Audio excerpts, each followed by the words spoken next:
ایک تو دین کی وہ شکل اور صورت ہے جو اللہ نے، اللہ کے نبی نے دی، صحابہ نے دی. وہ شکل اور وہ صورت دین کی یہ وہ ہے جسے اللہ بھی پسند کرتے ہیں، اللہ کے نبی بھی پسند کرتے ہیں، امت تک متوارث چلی آ رہی ہے.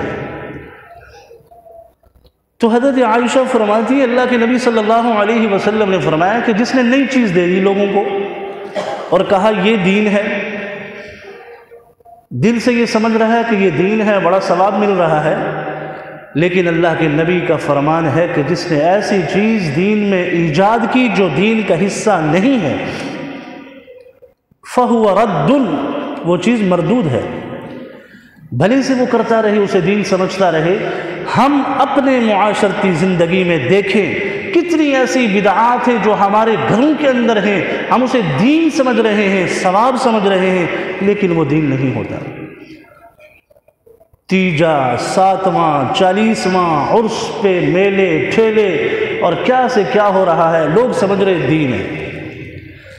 کوئی تعلق اس کا دین سے نہیں ہے، کیونکہ یہ وہ چیز ہے جسے ہم دین سمجھ رہے ہیں اور اس پر ثواب کی امید رکھ رہے ہیں کہ ہمیں ثواب ملے گا. دیکھو ایک گناہ تو وہ ہے جسے ہم گناہ سمجھ کے کر رہے ہیں، چوری کرنا گناہ، بدکاری کرنا گناہ، شراب پینا گناہ، ہم اور آپ سمجھتے ہیں گناہ ہے، اور دل کے اندر یہ احساس ہوتا ہے یار یہ گناہ ہے. جب دل میں یہ احساس گناہ بھی ہو جائے نا تو اللہ تعالیٰ اس گناہ پر توبہ کی توفیق بھی دے دیتے ہیں. لیکن ایک وہ گناہ ہے جسے ہم گناہ ہی نہیں سمجھتے، ہم اسے دین سمجھ رہے ہیں. ایسے گناہ پر پھر آدمی توبہ بھی نہیں کرتا، کیوں؟ وہ اسے دین سمجھ رہا ہے. اس کو کہتے ہیں یہ اعتقادی فساد ہے، یہ عقیدے کا گناہ ہے کہ ہم نے اس چیز کو دین کا حصہ سمجھ لیا. توبہ تو آدمی اس کام سے کرتا ہے جو گناہ ہو، اور ہم تو اسے دین سمجھ رہے ہیں، ہم کیوں اس سے توبہ کریں گے؟ لوگ اس کے لیے مناظرے کا میدان سجا لیتے ہیں، مباحثے کی مجلسیں بن جاتی ہیں، آؤ جی میرے ساتھ مناظرہ کرو اس بات پر، کیونکہ لوگوں نے اس کو اپنے دین کا اور عقیدے کا حصہ بنا لیا ہے.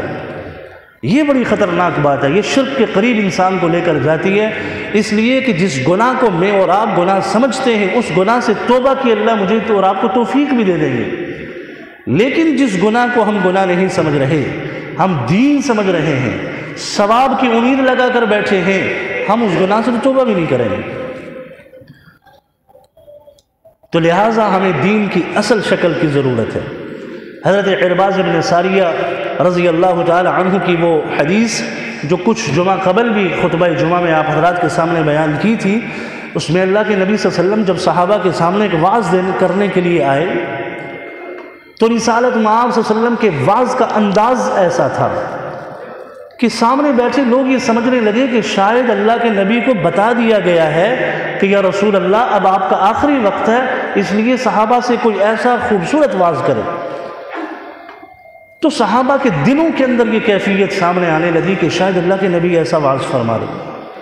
وہ واعظ ایسا تھا کہ جس واعظ نے صحابہ کرام کے دل کی کیفیت کو بدل دیا تھا.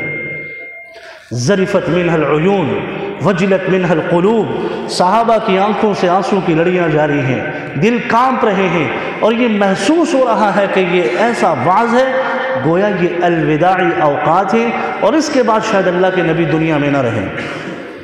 تو حضرت عرباض فرماتے ہیں اللہ کے نبی نے پھر واعظ فرمایا تو کسی صحابی نے کہا یا رسول اللہ لگ ایسا رہا ہے کہ گویا آپ کا یہ الوداعی واعظ ہے. تو اللہ کے نبی ہمیں کوئی وصیت فرما دیجئے. فاوصنا، تو رسالت مآب صلی اللہ علیہ وسلم نے جو وصیت فرمائی وہ یہ تھی کہ اے میرے صحابہ میں تمہیں یہ وصیت کرتا ہوں اللہ سے ڈرو. اوصیکم بتقوی اللہ. یہ وصیت صرف صحابہ کے لیے نہیں تھی کہ ہمارے لیے بھی ہے. اوصیکم بتقوی اللہ والسمع والطاعہ، اللہ کے حکم کو مانو، اس کی اطاعت کرو. تم میں سے میرے بعد جو زندہ رہے گا وہ دیکھے گا امت میں بہت زیادہ اختلافات ہوں گے. فَسَيَرَى اخْتِلَافًا كَثِيرًا، لیکن اللہ کے نبی نے اس اختلاف کے زمانے میں بھی ہمیں بتا دیا ہم نے کرنا کیا ہے. فرمایا کہ اس اختلاف کے زمانے میں بھی اے صحابہ تمہاری ذمہ داری یہ ہے تم نے میرے طریقے کو اور میرے صحابہ خلفائے راشدین ان کے طریقے کو ایسے مضبوطی سے تھام کر رکھنا ہے اپنے دانتوں کے طرح سے، جس طرح انسان مضبوطی سے کسی چیز کو پکڑتا ہے تم نے اس کو ایسے پکڑ کے رکھنا ہے.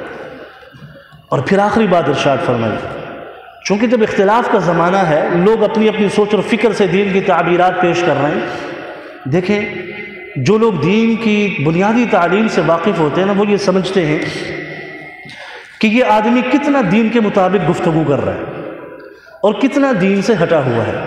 کسی انسان کی زبان کی شیرینی اور اس کا انداز تخاطب، خوبصورت انداز، اور یہ ہے کہ اس کے زبان میں گفتگو کی روانی، ان چیزوں سے کبھی بھی متاثر نہ ہوا کریں۔ ہم اتنے سادہ نہیں ہیں کہ ہمیں اتنی قیمتی چیز جسے ایمان کہا جاتا ہے اور اتنی قیمتی چیز جسے اللہ کے نبی کی سنت کہا جاتا ہے، ہم اتنے کمزور نہ بنیں کہ ہم کسی کی زبان کی خوبصورتی، روانی اور اس کی شیرینی سے متاثر ہو کر ہم اللہ کے نبی کے طریقے اور سنت سے کہیں ایسا نہ ہو، دین سے بھی دور ہو جائیں۔ یہ مثالیں ہمارے معاشرے میں موجود ہیں۔ لوگوں نے طریقہ نبوی کو چھوڑ دیا، سنت کو چھوڑ دیا، اللہ تعالیٰ کے بارے میں عجیب و غریب قسم کی من گڑت قسم کے افکار و نظریات لوگوں نے پیدا کر لیے۔ کیوں جی؟ ہم نے فلانے آدمی سے یہ بات سنی ہے، بڑا بہترین موٹیویٹ کرتا ہے، اللہ نے اس کی زبان کے اندر بڑی خوبصورت، وہ کیا ہے، اس کی بنیاد کیا ہے، وہ تو ایک صاحب علم نہیں جان سکتا۔ ایک آدمی کلینک کھول کے بیٹھ جائے اور ایک کوئک بن جائے، لوگوں کو اس طریقے سے ہدایات دینی شروع کر دے، یہ گولی کھاؤ، وہ گولی کھاؤ، تو کوئی آدمی بھی اس کی ہدایت کو نہیں لے گا جسے پتہ ہو، کیونکہ اسے پتہ ہے کہ ایک اچھا ڈاکٹر ہی انسان کی اچھی صحت کے بارے میں کوئی نسخہ تجویز کر سکتا ہے۔ تو یہ ہمارا ایک بہت بڑا معاشرتی المیہ ہے۔ جتنے ممبر اتنی باتیں، جتنے مائک اتنی گفتگو، اور اتنی زیادہ گفتگو میں اللہ کے نبی صلی اللہ علیہ وسلم کی یہ حدیث یوں کھلی کتاب کی طرح ہمارے سامنے، کیا کہ تمہیں اختلافات نظر آئیں گے، لیکن اے میرے صحابہ، اختلاف کے اس زمانے میں تم نے میرے طریقہ نبوی کو نہیں چھوڑنا، صحابہ کے طریقہ نبوی کو نہیں چھوڑنا۔ گویا بتا دیا، جو چیز میرے طریقہ نبوی کے اندر ہے، صحابہ کے طریقہ نبوی کے اندر ہے، یہ کھلی کتاب کی طرح قرآن اور حدیث کا ذخیرہ امت کے سامنے موجود ہے، اس سے باہر تم نے نہیں جانا۔ اور پھر فرمایا ایاکم ومحدثات الامور، نئی چیزوں سے بچنا۔ لوگ نئی تصویروں کے ساتھ دین تمہیں پیش کریں گے، تم سمجھو گے یہ دین ہے، وہ دین نہیں ہوگا۔